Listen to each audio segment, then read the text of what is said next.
प्यारे बच्चों, आज हम डाइजेस्टिव सिस्टम पाचन तंत्र अ, पाचन तंत्र जो होता है उसके जो मुख्य भाग होते हैं वो होते हैं मुख, मुंह होता है, ये ग्रैसनी होती है, अमाशय होता है, तो छोटी आंत आ जाती है और बड़ी आंत, ये सब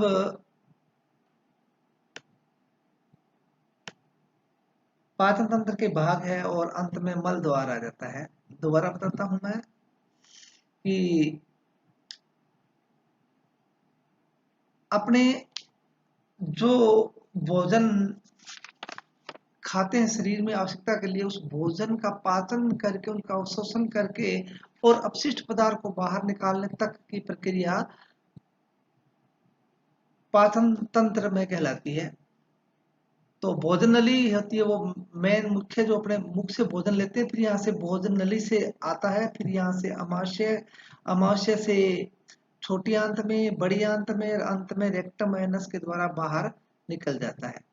तो ग्लूकोज में लार ग्रंथि से लार एंजाइम के उत्पादन और स्टार्च का रासायनिक विघटन, भोजन और लार का मिश्रण, फिर ग्रास नली में भोजन भेज दिया जाता है। यानी कि मैं आपको मौखिक रूप से सीधा बताता हूँ कि जब हम अपने भोजन को मुख में लेते हैं तो सबसे पहले हमारी जो ये लार ग्रंथियां, जिनको सलाइवरी ग्लैंड्स कहते हैं, ये भोजन को लसलसा और चिपचिपा बना देती है। यहाँ से हमारे जो दांत होते हैं, जो वो उस भोजन को पीसकर महीन एक लुगदी बनाते हैं। फिर ये जो हमारी भोजन नली है, इसके अंदर से आता हुआ अमावस्या में आ जाता है। अमावस्या एक यू आकार की एक संरचना होती है काफी बड़ी, जिसका एक हिस्सा तो यहाँ इससे आहार नली से जुड़ा होता है और दूसरा भाग है वो छोटी आंत से जुड़ा होता है। इसमें तीन चीजें मुख्य रूप से होती है। तो लीवर होता है, एक गाल ब्लैडर होता है, एक पैंक्रियास होता है।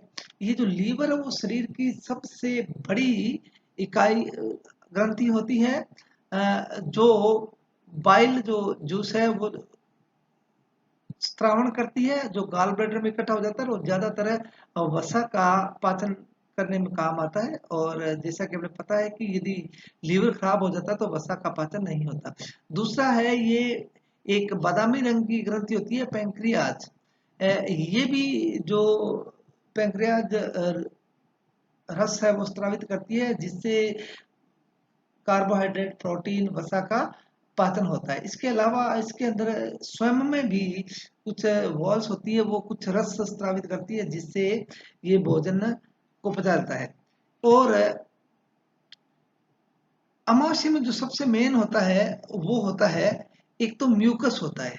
म्यूकस या बलगम जैसा भाग होता है, जो क्या होता है, भोजन को वहां से बिल्कुल एकदम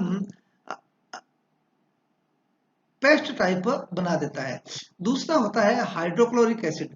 हाइड्रोक्लोरिक जो एसिड होता है ना, उसका क्या काम होता है, यानी जिसको तेजाब कहते हैं, ये यहाँ अमाशय में सूक्ष्म जीवों को मार देता है और भोजन का पीएच है वो नियंत्रित कर देता है, और पेप्सिन नामक एंजाइम उसको सक्रिय कर देता है।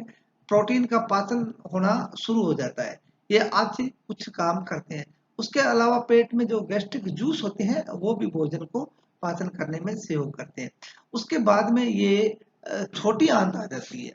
छोटी आंत में भोजन पचता है और छोटी आंत पाचन जो अपचित भोजन है। और ये बड़ी आंत जो और लंबाई बड़ी लगभग 22 फीट यानी 6.7 मीटर लंबा होता है। इसके तीन भाग होते हैं, ड्यूडेनम, जेजुनम और इलियम। प्रत्येक भाग में कोशिकाओं के मध्य में शर्करा और अमीनो एसिड रक्त प्रवाह में चले जाते हैं। यानी कि कुछ अंगुली जैसी संरचनाएं होती है, उसमें रक्त वाहिनियां होती है, जो इन शर्करा और अमीनो एसिड को शरीर के जहां वो काम आती है वहां लेकर चले जाती है। छोटी आंत के अंत में एंजाइमों द्वारा स्टार्च और ग्लूकोज माल्टोज में टूट जाते हैं, और ये माल्टोज, सुक्रोज, लैक्टोज मुख्य कार्बोहाइड्रेट होते हैं जो छोटी आंत में मौजूद रहते हैं, और ये जो छोटी छोटी माइक्रोविले अंगुली जैसी संरचना होती है उनके द्वारा अवशोषित कर ले जाते हैं। इसके बाद में बड़ी आंत होती है, वो जो अपशिष्ट बच जाता है उसको अपने अंदर ले लेती है। ये एक 6 फुट लंबी नली होती है और अंत में ये मलाशय से जुड़ जाती है। बड़ी आंत का जो मुख्य भाग होता है अंत में मलाशय से जुड़ते हैं। पाचन क्रिया से बचा हुआ जितना भी मल कचरा सब होता है वो यहाँ से एक पेरिस्टलिटिक मूवमेंट होता है, क्रमांकुंचन की गति के द्वारा शरीर से बाहर निकालते हैं। पहले एक तरल अवस्था में होता है, वहां पर वो पानी और साल्ट है वो सोख लेती है बड़ी आंत। उसके बाद में वो जो ठोस होता है वो शरीर से बाहर निकाल दिया जाता है। और आमतौर पर मल में बदबू आती है क्योंकि उसमें कुछ बैक्टीरिया होते हैं, कुछ अच्छे बैक्टीरिया भी होते हैं, कुछ अनुपयोगी भी होते हैं, और लगभग 36 घंटे के अंदर अपने शरीर से मल को बाहर त्याग दिया जाता है। तो ये आपका पाचन तंत्र था। इसको आप पढ़ना और इसका एक चित्र दिया हुआ उसे भी बनाने की कोशिश करना।